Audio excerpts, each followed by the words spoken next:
오늘의 공모주로 들어가기 전에 11월 23일부터 11월 24일까지 청약 일정이 잡혀있는 공모주가 무려 4건, 공포의 주간이라는 점을 알려드리며 투자 자금의 분배, 가능성이 높은 곳에 베팅하는 효율적인 투자가 필요하기 때문에 구독자 여러분과 함께 의견을 나누며 이상적인 전략을 찾도록 공모주 한 잔은 최선을 다하겠습니다.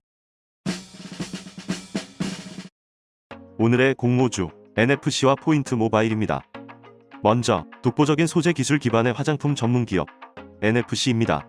원천 기술을 바탕으로 화장품 소재와 화장품 OEM 사업을 영위하고 있고 트렌드 및 계절성에 영향을 받지 않는 베이스 소재를 중심으로 개발한다는 점에서 화장품 분야 기업 중에서는 사업 리스크가 비교적 적은 편입니다. 소재 사업과 OEM 사업을 동시에 진행하는 점은 화장품 업계에서는 흔치 않은 포지션입니다. 이러한 사업 포지션은 현재 대체 불가 수준의 원천 기술과 함께 이 회사의 강점이며 난용성 물질 즉 물과 오일에 녹지 않는 성질 때문에 소재로 활용이 어려운 물질을 화장품에 적용하는 자체 기술을 개발하는 등 기술력에서 경쟁 우위를 차지하고 있습니다. 실적은 2015년에서 2019년까지 연평균 31.8%의 매출 성장률을 기록, 2019년 매출은 329억, 2020년 반기 매출은 170억으로 코로나로 인한 피해 없이 전년 대비 무난하게 성장할 것으로 보입니다. 영업이익률은 2019년 20.7%, 3개년 평균 17.7%로 높은 수준의 영업이익률입니다. 이슈가 될 만한 부분으로 이산화티탄은 무기 자외선 차단제 성분 중 필수 소재인데 2019년까지 일본산 제품에 의존했으나 최근 국산화에 성공했고 현재 일본 원료의 국내 수입이 어려워진 이유로 시장 점유율 확대가 용이할 것이라는 전망입니다. 이번에는 문제점입니다. 2020년 반기 매출 비중, 상위 1위 매출처의 비중이 전체의 약 51%를 차지하는 등 소수의 주요 매출처에 대한 의존도가 높아 이 부분에 대한 리스크가 존재합니다. 또한 최근 공장 증설에 본격적인 투자로 부채가 증가했으며 공모로 들어오는 자금 전체를 부채를 상환하는 데 사용한다는 점도 참고하셔야겠습니다. 공모주 투자 관점에서는 전체 주식의 5.1%에 해당하는 전환상환우선주가 존재한다는 점입니다. 이 전환상환우선주는 상장일 보통주로 전환되어 유통 가능한 물량이며 전환상환우선주는 2016년 발행단가가 5,385원, 2018년 발행단가가 12,308원이므로 2016년 발행단가를 현재 공모가와 비교했을 때 60% 수준의 차익이 발생하기 때문에 상장 후 매도 물량으로 나올 가능성이 매우 높습니다. 그렇다면 포인트 모바일은 어떤지 살펴보겠습니다. 포인트 모바일은 글로벌 시장을 겨냥한 산업용 모바일 기기 개발 기업입니다. 현재 산업용 스마트폰이 주력이지만 모바일 포스, 산업용 태블릿 PC로 사업 영역을 확장하고 있습니다. 모바일 포스 시장에는 올해 10월 신제품을 출시하며 시장에 진입했으며 모바일 포스 시장은 2020년 기준 36.4조 원의 시장이 형성되고 있을 정도로 그 비중과 성장세가 압도적이라는 점에서 주목을 받고 있습니다. 허니웰, 카시오 등 글로벌 ODM 경험을 통해 쌓은 기술력으로 글로벌 1위 지브라, 2위 허니얼 수준의 풀 라인업 제품을 보유했다는 것이 강점입니다.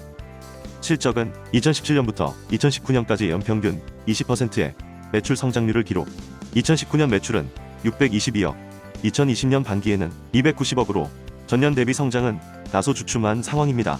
영업이익률은 3개년 평균 10.4%였지만 2019년에는 14.5%로 영업이익률이 큰 폭으로 개선된 것으로 확인했습니다. 이슈가 될 만한 부분은 최근 글로벌 대형 유통업체인 아마존, 알디와 공급 계약을 체결했는데 아마존의 경우 8년 동안 2,200억 규모의 납품 계약을 체결했기 때문에 매년 300억의 아마존발 고정 매출을 예상하고 있으며 특히 납품이 종료되면 아마존의 신주 인수권을 제공하는 내용이 계약사항에 있다는 점도 주목할 만합니다.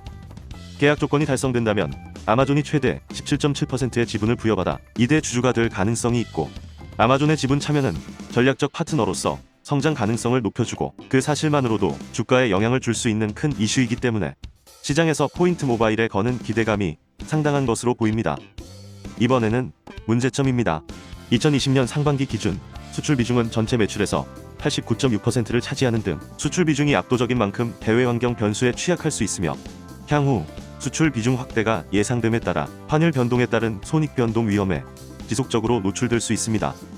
공모주 투자 관점에서는 유통 가능 주식 중 공모 물량이 42.3%, 기존 주주 물량이 57.7%로 기존 주주 물량이 더 많다는 점, 신주 인수권 부사채 중 기관 투자자가 보유한 26만 5,586주는 행사가액 5,124원으로 역시 높은 수준의 차익이 예상되는 만큼 차익 실현을 위한 매도 물량에 주의하셔야겠습니다. 이제 NFC와 포인트 모바일의 공모 정보를 살펴보고 옥석을 가려보겠습니다. 먼저 NFC의 기관 경쟁률은 979대 1로 공모가는 밴드 최상단인 13,400원으로 결정되었습니다. 밴드 최상단 이상으로 제시한 비율이 99.97%로 사실상 100%와 다름이 없는 수치이고 의무 보유 확약 비율은 6.15%로 최근 흐름을 보면 낮은 수치는 아닌 것으로 보입니다.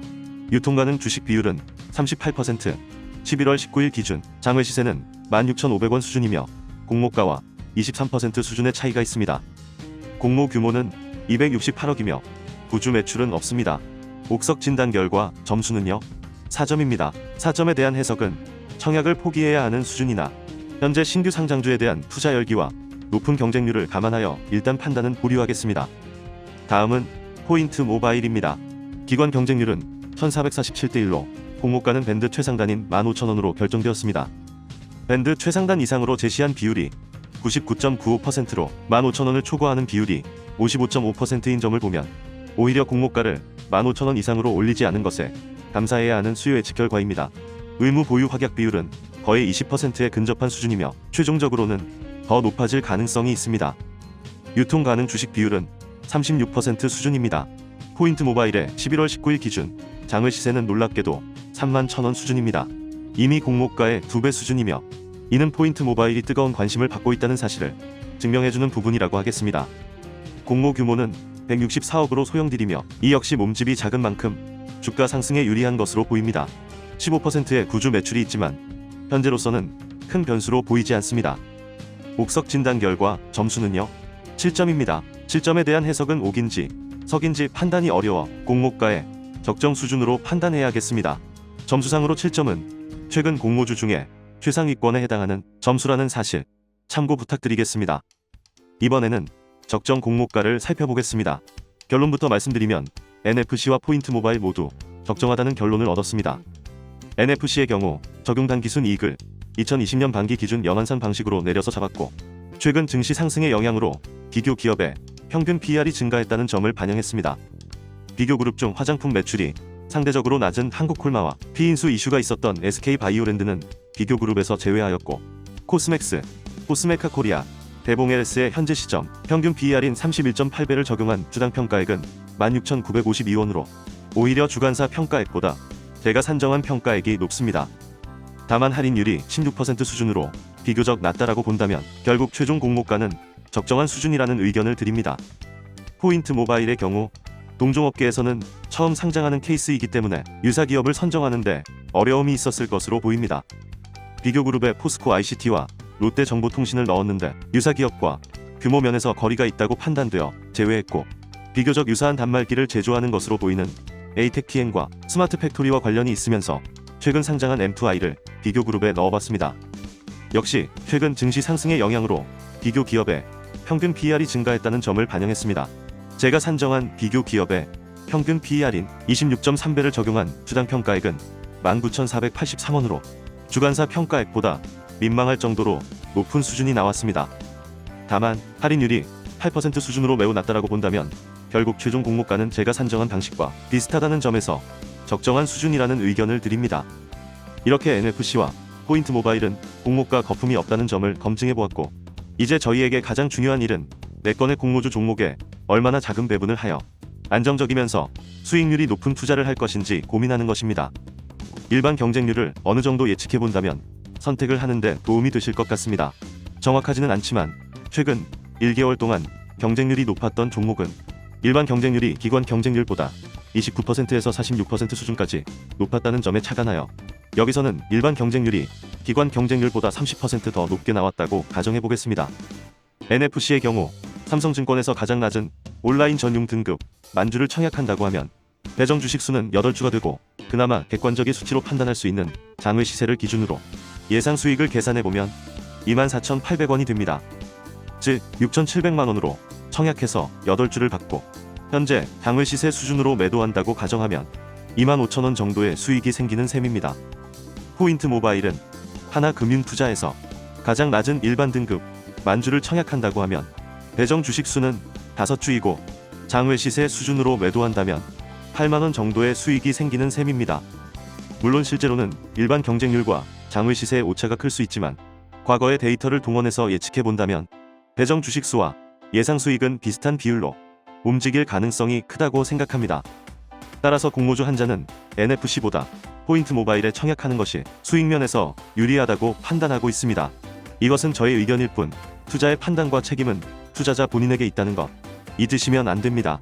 나머지 2개의 종목에 대한 데이터가 모두 나온다면 4개 종목을 전체적으로 비교해 볼 수 있는 자료가 완성이 됩니다. 그 나머지 퍼즐 조각이 나왔을 때 우리는 공포의 퍼즐을 완성할 수 있다고 생각합니다. 과연 여러분의 퍼즐은 어떤 모습이고 어떤 해답을 얻을 수 있을까요? 다음 동영상에서는 클리노믹스와 앱코로 찾아뵙겠습니다. 이상 오늘은 공모주 2잔이었습니다. 감사합니다.